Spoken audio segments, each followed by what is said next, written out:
আজকের নয়, সেখান থেকে 538 বছর পূর্বে 37 ছিল এই গত চৈত্র, মানে এই যে চৈত্র মাস চলে গেল 11 তারিখ, 11ই চৈত্র দোল পূর্ণিমা তিথিতে মহাপ্রভু এসেছেন চৈতন্যদেব। 538 বছর হয়ে গেছে। সারা বছর কীর্তন গাইতে গেলে এই ব্যাখ্যা আসতে গেলে বলতে হবে 537 নয়, 538 বছর। মহাপ্রভু এসে জীবের দ্বারে দ্বারে হরিনাম কৃষ্ণ নাম দিলেন। কেন? এই কৃষ্ণ নামের দ্বারাই জীবের মুক্তি।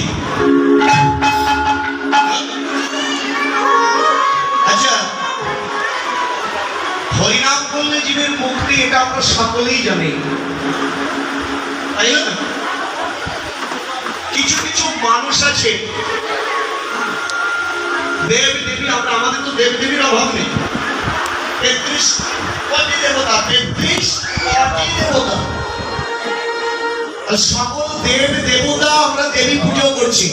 অ্যাকচুয়ালি এখানে আমাদের জেনে নিতে হবে, স্বয়ং মহাপ্রভু বলছেন যে কলিযুগের মানুষ তোমরা, কলির ভক্ত তোমরা, কলিযুগে কোনো কিছু করা লাগবে না, কোনো পুজো করতে লাগবে না, কোনো বিগ্রহ মূর্তি পুজো করতে লাগবে না, ব্রাহ্মণের দ্বারা মন্ত্র পুজো করতে লাগবে না, শুধু একটাই মন্ত্র, কি? হরি নাম উচ্চারণ করলে সব কিছু। অনেকে প্রশ্ন করেন, যেমন আপনাদের বোধহয় বাংলাদেশের কোন মুসলিম ধর্মের কোন একজন মামা তিনি বলেছিলেন, আমি সকালে এই কাগজে লেখাটা পেয়েছিলাম,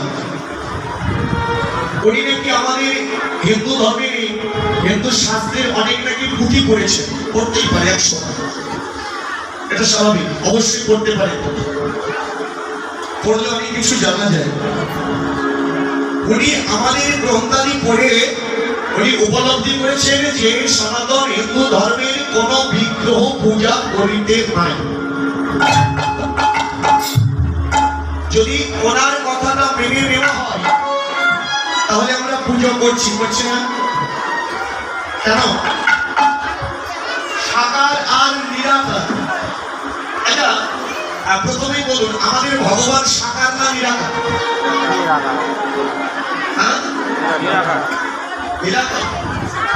চৈতন্য মহাপ্রভুকে 538 বছর আগে কেউ দেখেনি?